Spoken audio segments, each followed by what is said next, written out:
ইজারাদার মার্কিন মুলুকে এবার বাংলাদেশি হত্যা। প্রবাসীদের দোকানে চাঁদা দাবি, না পেয়ে ছুরিকাঘাত ও গুলি করে হত্যা। বৃহত্তর বাফলোতে শোকের ছায়া নেমে এসেছে এবং বাংলাদেশিরা সত্যিই আমরা আতঙ্কগ্রস্ত। সাসপেক্টেড পুলিশ ওদের সোর্স দিয়ে দে আর ট্রাইং দেয়ার বেস্ট। পরিবারের সান্ত্বনা, বাঙালি ভাইকে বাঁচাতে নিজের প্রাণ সঁপে দিলেন সিলেটের ইউসুফ। অন্যর যে বাঁচাইতে গিয়া ওই যে হে যে নিজে তার জীবনটারে দিল, এই ধরনের ত্যাগে ছেলেরাও আজকাল কম আছে। একটু নিরাপদ জীবনের জন্য কিন্তু আমেরিকা বা ইউরোপের বিভিন্ন দেশে যায়। আজকে সেই জায়গায় যদি একই অবস্থা হয়, মৃত্যুর পর থেকে তো তার স্মৃতিগুলা শুধু চোখের সামনে বারবার চলে আসে। সুষ্ঠু তদন্তের মাধ্যমে সঠিক বিচারটা যেন হয়। দেখছিলেন প্রধান শিরোনাম। রাত 11টার সময় সঙ্গে আছি আমি গোলাম রাব্বি। এছাড়াও খেলাধুলার খবর নিয়ে খেলার সময়ে যুক্ত হবেন। রাব্বি, আপনাকে ধন্যবাদ। বিশ্বের নানা প্রান্তের খেলাধুলার খবর জানিয়ে দিব আমি সাব্বির মিথুন। এবার অন্যান্য শীর্ষ সংবাদ।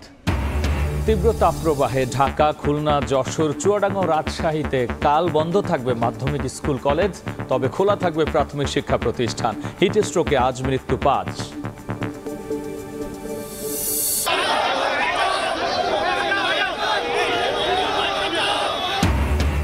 পুলিশি বাধায় পণ্ড, নয়াপল্টনে বিএনপির বিক্ষোভ। গ্রেফতারে দমবে না আন্দোলন, হুঁশিয়ারি নেতাদের। কালো চশমা পরায় উন্নয়ন দেখে না বিরোধীরা, বলছে আওয়ামী লীগ।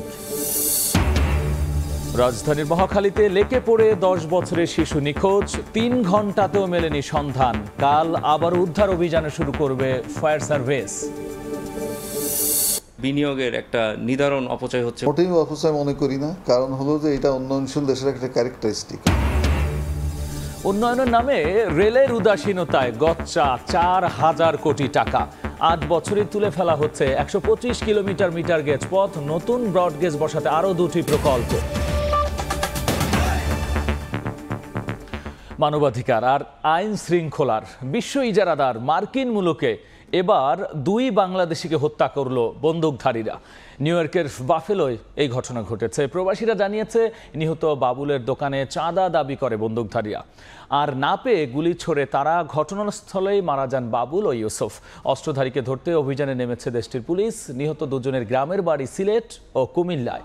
এই ঘটনায় বাংলাদেশি কমিউনিটিতে নেমে এসেছে শোকের ছায়া। নিউ ইয়র্ক থেকে এ বিষয়ে বিস্তারিত জানাচ্ছেন হাসানুজ্জামান সাকিব।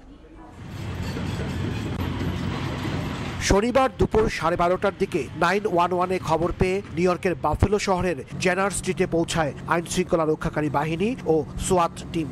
ঘটনাস্থলে 3 জনকে গুলিবিদ্ধ অবস্থায় পড়ে থাকতে দেখে তারা। এদের ভেতর ঘটনাস্থলেই মারা যায় 2 জন। আশঙ্কাজনক অবস্থায় একজনকে পাঠানো হয় হাসপাতালে। বাফেলো শহরের প্রশাসনিক কর্মকর্তারা সময় সংবাদকে জানান, নিহত 2 জনই বাংলাদেশি। এদের নাম ইউসুফ ও বাবুল। তাদের বাড়ি সিলেট ও কুমিল্লায়। যারা আপনার suspect, he is still out there. ও এখনো সাসপেক্টেড পুলিশ ওদের সোর্স দিয়ে দে আর ট্রাইং দেয়ার বেস্ট সাসপেক্টকে ধরার জন্য। আপনারা আপনাদের বাসার দরজা এবং আপনাদের সাইটে, আপনাদের বাসার সামনে যদি কোনো ধরনের আনইউজুয়াল অ্যাক্টিভিটি দেখেন, প্লিজ আপনারা সাথে সাথে 911 কল করুন। ঘটনার পরপরই পুরো এলাকা ঘিরে ফেলে সোয়াট টিম। বন্দুকধারীদের ধরতে চলে চিরুনি অভিযান। কিন্তু ঘটনার 12 ঘন্টা পেরিয়ে গেলেও হামলাকারীদের ধরতে কিংবা তাদের পরিচয় শনাক্ত করতে পারেনি নিরাপত্তা বাহিনী। জানা যায়নি ঘটনার আসল কারণ। এই ঘটনায় প্রবাসী বাংলাদেশিদের মধ্যে দেখা দিয়েছে চরম আতঙ্ক। বৃহত্তর বাফলোতে শোকের ছায়া নেমে এসেছে এবং বাংলাদেশিরা সত্যিই আমরা আতঙ্কগ্রস্ত। নিউ ইয়র্ক শহরের বাইরে অঙ্গরাজ্যটির নায়াগ্রা ফলস খ্যাত বাফেলোতে সবচেয়ে বেশি সংখ্যক বাংলাদেশির বসবাস। গুলিতে 2 বাংলাদেশি নিহতের ঘটনায় তাদের মাঝে নেমে এসেছে শোকের ছায়া। পুলিশ থেকে বলা হচ্ছে যে তারা আপ্রাণ চেষ্টা করছেন, অভিযান চালাচ্ছেন এই ঘটনার প্রকৃত কারণ এবং দোষীদের খুঁজে বের করার জন্য। হাসানুজ্জামান সাকি, সময় সংবাদ, নিউ ইয়র্ক। এদিকে যুক্তরাষ্ট্রের বাফেলোতে বন্দুকধারী গুলিতে 2 বাংলাদেশির একজন ইউসুফ জনির বাড়ি সিলেটের কানাইঘাট উপজেলায়। তার মৃত্যুর খবরে মেজর টিলার বাড়িতে চলছে মাতম। শোকে পাথর তার বাবা। সিলেটের ইউসুফ জনি হাতের মুঠোয় 2 কন্যা সন্তানের সুন্দর ভবিষ্যতের স্বপ্ন নিয়ে সপরিবারে পাড়ি জমান যুক্তরাষ্ট্রে। প্রবাস জীবন কাটছিল সুখেই। ব্যত্যয় ঘটে স্থানীয় সময় শনিবার বিকেলে। মানবাধিকার আর আইন শৃঙ্খলা নিয়ে সবক শেখানো যুক্তরাষ্ট্রের বাফলো শহর 148 জেনার স্ট্রিটের এক দোকানে চাঁদাবাজের হানা। কুমিল্লা থেকে যাওয়া বাবুলের দোকান সহ 2 প্রবাসীর দোকানে চাঁদা দাবি করে দুর্বৃত্তরা। না পেয়ে চুলেকাঘাত করে বাবুলকে। বাঙালির বিপদে ছুটে যায় আরেক বাঙালি ইউসুফ। নৃশংস দুর্বৃত্তরা গুলি করে মারে ইউসুফকে। ঘটনাস্থলে মারা যায় বাবুল আর ইউসুফ। পুলিশ দুজনের মৃত্যুর বিষয়টি নিশ্চিত করে। স্বজনদের একটাই সান্ত্বনা, বীরের বেশে মৃত্যু হয়েছে ইউসুফের। অন্যর যে বাঁচাইতে গিয়া ওই যে হে যে নিজে তার জীবনটারে দিল, এই ধরনের ত্যাগে ছেলেরাও আজকাল কম আছে। আমাদের দেশেও দেখা যায় ফুটিছে, দৌড় জড়িয়ে গেছে কি। সিলেটের মেজর টিলার বাসায় সবাই যেন শোকে স্তব্ধ। আত্মীয় স্বজন বন্ধু বান্ধব এসেছেন পরিবারকে সান্ত্বনা দিতে। ইউসুফের বাবা কানাইঘাট উপজেলার জিঙ্গাবাড়ি ইউনিয়নের সাবেক সদস্য নুরুল হক শোকে পাথর। এলাকাবাসী এবং তাদের আত্মীয় স্বজন এই ঘটনার নিন্দার পাশাপাশি ঘটনার সুষ্ঠু বিচার দাবি করেন। যেহেতু বিষয়টা সুদূর আমেরিকায় হয়েছে, এর সুষ্ঠু তদন্তের মাধ্যমে সঠিক বিচারটা যেন হয়। খুবই ভদ্র সজ্জন এবং ধার্মিক একজন মানুষ ছিলেন, আমাদের সাথে চলাফেরা ছিল ওনার। মৃত্যুর পর থেকে তো তার স্মৃতিগুলা শুধু চোখের সামনে বারবার চলে আসে। একটু নিরাপদ জীবনের জন্য কিন্তু আমেরিকা বা ইউরোপের বিভিন্ন দেশে যাই। আজকে সেই জায়গায় যদি একই অবস্থা হয় এবং সেখানে যদি দুর্বৃত্তদের গুলিতে প্রতিনিয়ত এভাবে মানুষ মারা যায়, তাহলে এর নিন্দা জানানোর ভাষা আমাদের জানা নেই। ইউসুফের এক ভাই প্রকৌশলী, আরেক ভাই পর্তুগাল থাকেন, বোন চিকিৎসক। ইকরামুল কবির, সময় সংবাদ, সিলেট। এবার অন্যান্য খবর। দেশে চলমান তাপপ্রবাহের কারণে ঢাকা, চুয়াডাঙ্গা, যশোর, খুলনা ও রাজশাহী জেলার সব মাধ্যমিক স্কুল, কলেজ, মাদ্রাসা ও কারিগরি শিক্ষা প্রতিষ্ঠান কাল বন্ধ থাকবে। তবে প্রাথমিকে পাঠদান চলবে। এদিকে একই দিন ক্লাস করেই গরমে নাকাল শিক্ষার্থীরা চলমান তাপপ্রবাহে অনলাইনে ক্লাস নেওয়ার দাবি করেছেন অভিভাবকরা। আমাদের দেশের যে তাপমাত্রা, এটা বাংলাদেশের ইতিহাসের সর্বোচ্চ তাপমাত্রা নয়। তো সুতরাং এইবার কেন এত আলোচনা হচ্ছে বিদ্যালয় বন্ধ রাখার জন্য? শিক্ষামন্ত্রীর অনড় অবস্থানের পর আবারও আসলো নতুন সিদ্ধান্ত। রোববার সন্ধ্যায় শিক্ষা মন্ত্রণালয় থেকে জানানো হয়, দেশে চলমান তাপপ্রবাহের কারণে ঢাকা, চুয়াডাঙ্গা, যশোর, খুলনা ও রাজশাহী জেলার সব শিক্ষা প্রতিষ্ঠান সোমবার বন্ধ থাকবে। তবে যেসব শিক্ষা প্রতিষ্ঠানে শীতাতপ নিয়ন্ত্রিত ব্যবস্থা রয়েছে, কর্তৃপক্ষ চাইলে তা খোলা রাখতে পারবে।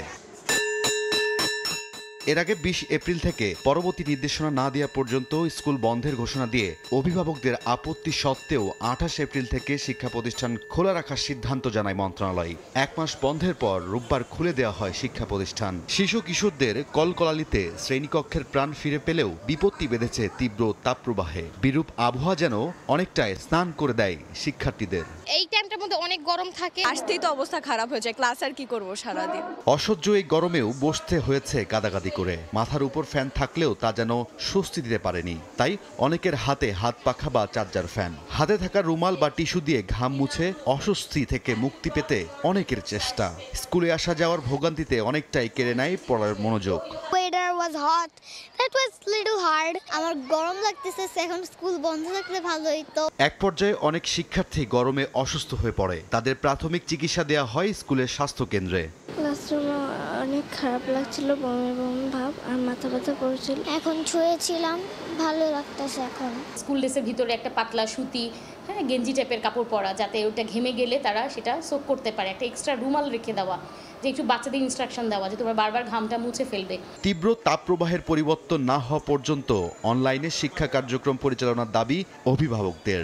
গার্জিয়ান আরও যারা আমার কলিগরা আছে, তারা কেউ পক্ষে না প্রাইমারি বাচ্চা আনার জন্য। অনলাইনে ক্লাসটা হলে আমাদের সবার জন্যই ভালো হয়। তবে রোববার ক্লাস শুরু হলেও শিক্ষার্থীদের উপস্থিতি ছিল কম। রাইদুল ইসলাম শুভ, সময় সংবাদ, ঢাকা। এদিকে হবিগঞ্জে কাল বৈশাখী ঝড় ও শিলাবৃষ্টি হয়েছে। এতে হাওরের বড় ধান ও ঘর বাড়ির ক্ষয়ক্ষতি হয়েছে। বিকেল 5:30টার দিকে নবীগঞ্জ উপজেলার পৌর এলাকা, গজনাইপুর, দেবপাড়া ও পানিমদা ইউনিয়নের বিভিন্ন স্থানে শিলাবৃষ্টি হয়। শিলাবৃষ্টিতে অনেকের ঘরের টিন ছিদ্র হয়ে গেছে, এতে বোরো ধানের ব্যাপক ক্ষতি হওয়ার শঙ্কা রয়েছে। এদিকে সন্ধ্যায় চুনারু ঘাটের আহমেদাবাদ, দেওরগাছ, গাজীপুর সহ বিভিন্ন এলাকায় ব্যাপক শিলাবৃষ্টি ও কালবৈশাখী ঝড় হয়। পুলিশি বাধায় আবারও পণ্ড হলো নয়াপল্টনে বিএনপির বিক্ষোভ মিছিল। নেতাদের অভিযোগ, সরকারি নির্দেশে পুলিশ বারবার বিএনপির কর্মসূচিতে বাধা দিচ্ছে। তবে পুলিশ বলছে অনুমতি না থাকায় জনস্বার্থ বিবেচনায় মিছিল করতে দেয়া হয়নি। সকালে রাজধানীর নয়াপল্টনে বিএনপি কেন্দ্র কার্যালয়ের সামনে থেকে দলের সিনিয়র যুগ্ম মহাসচিব রুহুল কবির রিজভীর নেতৃত্বে বিএনপি নেতাকর্মীরা মিছিল বের করেন, কিন্তু অনুমতি না থাকায় মিছিলে বাধা দেয় পুলিশ।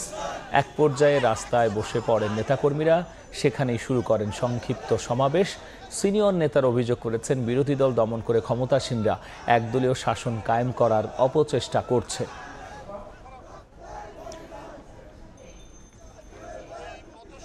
এদেরকে দিয়েই তো বিএনপির এবং গণতন্ত্রকামী মানুষের মিছিলের উপর আক্রমণ চালানো হয়েছে। জনগণের অধিকার হরণ করার সরকার, একে কি টিকে থাকা কি এটা আমাদের দেখতে হবে। গণতন্ত্রকে চিরস্থায়ীভাবে বাকশালে পরিণত করার জন্যই বেগম খালেদা জিয়াকে বন্দী করে রেখেছেন।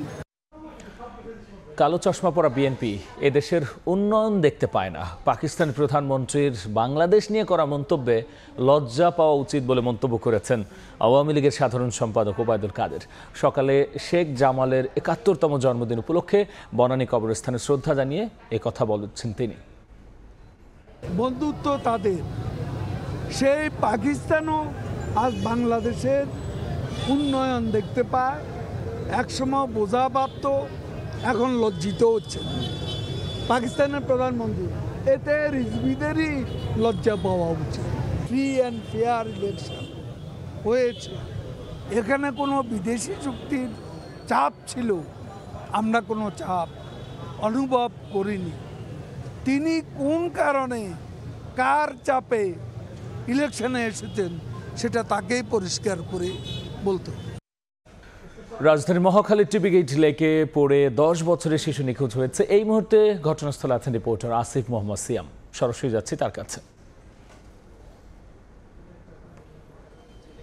মহাখালীর টিবি গেটের এই লেকে সন্ধ্যা আনুমানিক 7টার পরে 10 বছরের একটি শিশু পড়ে নিখোঁজ হয়ে যায়। ফায়ার সার্ভিসের ডুবুরি দলের 2 সদস্য রাত 8টা থেকে 10:30 পর্যন্ত অর্থাৎ 2.5 ঘন্টা এখানে উদ্ধার কার্যক্রম চালালেও শিশুটিকে এখন পর্যন্ত তারা খুঁজে পাননি। শিশুটির সাথে তখন ওই মুহূর্তে আরেকটি শিশু ছিল। সেই শিশুটি জানায় যে তারা দুজনই ভিক্ষা করত এবং ভিক্ষার টাকা তারা এখানে একটি ব্রিজ আছে, এই ব্রিজে বসে তারা গুনছিলেন। যেহেতু সন্ধ্যার পরে আলো স্বল্পতা ছিল, তাই ওই নিখোঁজ শিশুটি অর্থাৎ রিয়া কিছুটা পিছন দিকে ঝুঁকে টাকা গুনতে গুনতে হুট করে তিনি নিয়ন্ত্রণ হারিয়ে ফেলে এবং ব্রিজ থেকে পড়ে যায়। তবে ফাতেমা অর্থাৎ তার সাথে যে প্রত্যক্ষদর্শী যে শিশুটি ছিল সে জানিয়েছে যে রিয়া সরাসরি ব্রিজে পড়েনি। উনি এখানে একটি রড পাইপের মতো দেখা যাচ্ছে, এই পাইপটি প্রথমে ধরেছিল, এরপরে সেখানে আর বেশিক্ষণ নিয়ন্ত্রণ রাখতে না পেরে এখানে সে তখন পানিতে পড়ে যায়। এরপরে ফাতেমা এখানে চিৎকার চেঁচামেচি করলে স্থানীয় 2জন যুবক রিয়াকে এখানে উদ্ধার করতে নামে এবং তাদের মধ্যে একজন যুবকের ভাষ্যমতে যে তার ধারণা মতে যে রিয়ার একটি হাত তার পায়ে স্পর্শ করে, কিন্তু সে তাতে অনেক বেশি ঘাবড়ে যায় এবং সে পানি থেকে উঠে পড়ে। এরপরে যখন 8টার দিকে ফায়ার সার্ভিস এসে তারা উদ্ধার কার্যক্রম শুরু করে, তারা রিয়াকে এখানে পুরো লেকে তারা খোঁজাখুঁজি করেছেন, কিন্তু এখন পর্যন্ত তারা রিয়াকে খুঁজে পাননি। যদিও লেকে তেমন একটা পানির স্রোত নেই, তবে আমরা যেটা দেখতে পাচ্ছি যে এই লেকে যথেষ্ট প্রচুর ময়লা আবর্জনা রয়েছে। তো এই ময়লা আবর্জনাতেও রিয়ার কোনো ধরনের ময়লা আবর্জনার সাথে জড়িয়ে গেছে কিনা বা পানিতে স্রোত না থাকলেও সে কোনোভাবে ভেসে দূরে চলে গেছে কিনা সেই ব্যাপারে এখন পর্যন্ত কিছু আমরা জানা যায়নি। তবে 2.5 ঘন্টা উদ্ধার অভিযানের পরে অর্থাৎ 10:30টার দিকে ফায়ার সার্ভিস তাদের উদ্ধার কার্যক্রম আপাতত বন্ধ রেখেছেন এবং তারা নতুনভাবে আলোচনা করছেন যে নতুনভাবে কিভাবে উদ্ধার কার্যক্রম তারা চালাতে পারেন। তো মহাখালী থেকে এখন পর্যন্ত এই ছিল আমার কাছে সর্বশেষ। রাজধানীর মহাখালী টিবি গেট লেকে শিশু নিখোঁজ হয়েছে, আর এই বিষয়ে সবশেষ নিয়ে আমরা সরাসরি ছিলাম ঘটনাস্থলে। বগুড়ায় ভয়াবহ বিস্ফোরণে একটি বসতঘর ভেঙে গেছে, আহত হয়েছেন 4 নারী। এলাকাবাসী জানিয়েছে রাত 8:30টার দিকে মালতীনগর মোল্লাপাড়া এলাকায় রেজাউলের বাড়িতে বিকট শব্দে বিস্ফোরণ হয়, আর এতে একটি আধা পাকা ঘরের দেয়াল ভেঙে যায়। গুরুতর আহত হয়েছেন একই পরিবারের 4 নারী। পরে তাদের উদ্ধার করে জিয়াউর রহমান মেডিকেল কলেজ হাসপাতালে ভর্তি করা হয়। এদের মধ্যে একজনের অবস্থা আশঙ্কাজনক বলে জানিয়েছেন চিকিৎসক। গ্যাস লিকেজ থেকে এই বিস্ফোরণ হতে পারে বলে ধারণা করছে ফায়ার সার্ভিস।